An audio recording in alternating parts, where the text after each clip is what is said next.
गौतम बुद्ध की स्टोरी। दोस्तों, आपने ओम शांति ओम का ये डायलॉग, अगर किसी चीज को दिल से चाहो तो सारी कायनात उसे तुमसे मिलाने में लग जाती है, जरूर सुना होगा। इसी को सिद्धांत के रूप में लॉ ऑफ अट्रैक्शन कहा जाता है। ये वो सिद्धांत है जो कहता है कि आपकी सोच हकीकत बनती है। Thoughts become things. For example, अगर आप सोचते हैं कि आपके पास बहुत पैसा है तो सचमुच आपके पास बहुत पैसा हो जाता है। यदि आप सोचते हैं कि मैं हमेशा गरीबी में ही जीता रह जाऊंगा तो ये भी सच हो जाता है। Rummy gold. शायद सुनने में अजीब लगे पर ये एक सार्वभौमिक सत्य है। अ यूनिवर्सल ट्रूथ, यानी हम अपनी सोच के दम पर जो चाहे वो बन सकते हैं। और ये कोई नई खोज नहीं है, भगवान बुद्ध ने भी कहा है, हम जो कुछ भी हैं वो हमने आज तक क्या सोचा इस बात का परिणाम है। स्वामी विवेकानंद ने भी यही बात इन शब्दों में कही है, हम वो हैं जो हमें हमारी सोच ने बनाया है। इसलिए इस बात का ध्यान रखिए कि आप क्या सोचते हैं। शब्द गौण हैं, विचार रहते हैं, वे दूर तक यात्रा करते हैं, पर इतनी बड़ी बात को इतनी आसानी से मान लेना बहुत कठिन है। आपके मन में इसे लेकर कई तरह के सवाल उठ सकते हैं और आज अच्छीखबर.com पर हम कुछ इसी तरह के सवालों का समाधान जानने की कोशिश करेंगे। आज का ये लेख इस विषय पर सबसे ज्यादा पढ़े गए लेखों में से एक द लॉ ऑफ अट्रैक्शन का हिंदी ट्रांसलेशन है। इसे स्टीव पावलीना ने लिखा है। द लॉ ऑफ अट्रैक्शन, आकर्षण का सिद्धांत। द लॉ ऑफ अट्रैक्शन या आकर्षण का सिद्धांत यह कहता है कि आप अपने जीवन में उस चीज को आकर्षित करते हैं जिसके बारे में आप सोचते हैं। आपकी प्रबल सोच हकीकत बनने का कोई ना कोई रास्ता निकाल लेती है। लेकिन लॉ ऑफ अट्रैक्शन कुछ ऐसे प्रश्नों को जन्म देता है जिसके उत्तर आसान नहीं है। पर मेरा मानना है कि प्रॉब्लम लॉ ऑफ अट्रैक्शन की वजह से नहीं है, बल्कि इससे है कि लॉ ऑफ अट्रैक्शन को ऑब्जेक्टिव रियलिटी, वस्तुनिष्ठ वास्तविकता में कैसे अप्लाई करते हैं। यहाँ ऐसे ही कुछ प्रॉब्लमैटिक क्वेश्चंस दिए गए हैं। ये उन क्वेश्चंस का जनरलाइजेशन है जो मुझे ईमेल द्वारा मिले हैं। क्या होता है जब लोगों की इंटेंशन, इरादा, सोच, विचार, उद्देश्य कॉन्फ्लिक्ट करती है? जैसे कि दो लोग एक ही प्रमोशन के बारे में सोचते हैं जबकि एक ही जगह खाली है। क्या छोटे बच्चों या जानवरों की भी इंटेंशंस काम करती है? अगर किसी बच्चे के साथ दुष्कर्म होता है तो क्या इसका मतलब है कि उसने ऐसा इरादा किया था? अगर मैं अपनी रिलेशन अच्छा करना चाहता हूँ लेकिन मेरी स्पाउस इस पर ध्यान नहीं देती तो क्या होगा? ये प्रश्न लॉ ऑफ अट्रैक्शन की पॉसिबिलिटी को कमजोर बनाते हैं। कभी कभार लॉ ऑफ अट्रैक्शन में विश्वास करने वाले लोग इसे जस्टिफाई करने के लिए कुछ ज्यादा ही आगे बढ़ जाते हैं। फॉर एग्जाम्पल, वो कहते हैं कि बच्चे के साथ दुष्कर्म इसलिए हुआ क्योंकि उसने इसके बारे में अपने पिछले जन्म में सोचा था। भाई, ऐसे तो हम किसी भी चीज को एक्सप्लेन कर सकते हैं, पर मेरी नजर में तो ये तो जान छुड़ाने वाली बात हुई। मैं औरों द्वारा दिए गए इन प्रश्नों के उत्तर से कभी भी सैटिस्फाई नहीं हुआ, और यदि लॉ ऑफ अट्रैक्शन में विश्वास करना है तो इनके उत्तर जानना महत्वपूर्ण है। कुछ बुक्स इनका उत्तर देने का प्रयास जरूर करती हैं पर संतोषजनक जवाब नहीं दे पाती।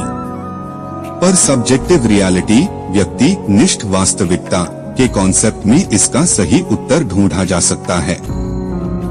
सब्जेक्टिव रियलिटी एक बिलीफ सिस्टम, विश्वास प्रणाली है जिसमें सिर्फ एक कॉन्शियसनेस, चेतना है। 2, आप ही वो कॉन्शियसनेस हैं। 3, हर एक चीज, हर एक व्यक्ति जो वास्तविकता में है वो आप ही की सोच का परिणाम है। शायद आपको आसानी से दिखाई ना दे पर subjective reality law of attraction के सभी ट्रिकी क्वेश्चंस का बड़ी सफाई से आंसर देती है।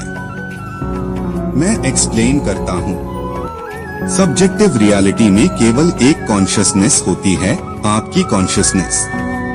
इसलिए पूरे ब्रह्मांड में इंटेंशंस का एक ही स्रोत होता है, आप भले ही वास्तविकता में तमाम लोगों को आते जाते बात करते देखें, वो सभी आपकी कॉन्शियसनेस के भीतर एग्जिस्ट करते हैं। आप जानते हैं कि आपके सपने इसी तरह काम करते हैं, पर आप ये नहीं रियलाइज करते कि आपकी वेकिंग रियलिटी एक तरह का सपना ही है। वो सिर्फ इसलिए सच लगता है क्योंकि आप विश्वास करते हैं कि वो सच है। क्योंकि और कोई भी जिससे आप मिलते हैं वो आपके सपने का हिस्सा है। आपके अलावा किसी और की कोई इंटेंशन नहीं हो सकती, सिर्फ आप ही की इंटेंशंस हैं। पूरे यूनिवर्स में आप अकेले सोचने वाले व्यक्ति हैं। यह जरूरी है कि सब्जेक्टिव रियलिटी में आपको अच्छे से डिफाइन किया जाए। आप आपका शरीर नहीं है, आप आपका अहम नहीं है। मैं यह नहीं कह रहा हूँ कि आप एक कॉन्शियस बॉडी हैं जो अनकॉन्शियस मशीनों के बीच घूम रहे हैं। यह तो सब्जेक्टिव रियलिटी की समझ के बिल्कुल उलट है। सही व्यू पॉइंट यह है कि आप एक अकेली कॉन्शियसनेस हैं जिसमें सारी वास्तविकता घट रही है। इमेजिन करिए कि आप कोई सपना देख रहे हैं। उस सपने में आप वास्तव में क्या हैं? क्या आप वही हैं जो आप खुद को सपने में देख रहे हैं? नहीं, बिल्कुल नहीं। वो तो आपके सपने का अवतार है। आप तो सपना देखने वाला व्यक्ति हैं। पूरा सपना आपकी कॉन्शियसनेस में होता है। सपने के सारे किरदार आपकी सोच का परिणाम है, इंक्लूडिंग आपका खुद का अवतार। दरअसल यदि आप ल्यूसिड ड्रीमिंग सीख लें तो आप अपने सपने में ही अपने अवतार बदल सकते हैं। ल्यूसिड ड्रीमिंग में आप वो हर एक चीज कर सकते हैं जिसको कर सकने में आपका यकीन है। फिजिकल रियलिटी इसी तरह से काम करती है। यह ब्रह्मांड आपके सपने के ब्रह्मांड की तुलना में कहीं घना है, इसलिए यहाँ बदलाव धीरे धीरे होता है। पर यह रियलिटी भी आपके विचारों के अनुरूप होती है, ठीक वैसे ही जैसे आपके सपने आपके सोच के अनुरूप होते हैं। आप वो ड्रीमर हैं जिसके सपने में यह सब घटित हो रहा है। कहने का मतलब यह एक भ्रम है कि और लोगों की इंटेंशंस है, वो तो बस आपकी सोच का परिणाम है। ऑफ कोर्स, यदि आप बहुत स्ट्रांगली बिलीव करते हैं कि औरों की इंटेंशंस हैं, तो आप अपने लिए ऐसा ही सपना बुनेंगे। पर अल्टीमेटली वो एक भ्रम है। तो आइए देखते हैं कि सब्जेक्टिव रियलिटी कैसे लॉ ऑफ अट्रैक्शन के कठिन प्रश्नों का उत्तर देती है। क्या होता है जब लोगों की इंटेंशन, इरादा, सोच, विचार, उद्देश्य कॉन्फ्लिक्ट करती है? जैसे कि दो लोग एक ही प्रमोशन के बारे में सोचते हैं जबकि एक ही जगह खाली है। चूंकि आप अकेले ही ऐसे व्यक्ति हैं जिसकी इंटेंशंस हैं, ये महज एक इंटरनल कॉन्फ्लिक्ट है आपके भीतर का।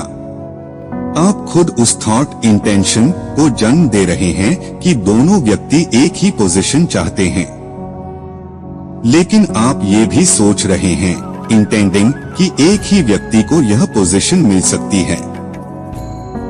यानी आप कंपटीशन इंटेंड कर रहे हैं। यह पूरी सिचुएशन आप ही की क्रिएशन है। आप कंपटीशन में बिलीव करते हैं, इसलिए आपके जीवन में वही घटता है। शायद आपकी पहले से ही कुछ बिलीफ है, थॉट्स एंड इंटेंशंस, कि किसको प्रमोशन मिलेगी। ऐसे में आपकी उम्मीद हकीकत बनेगी।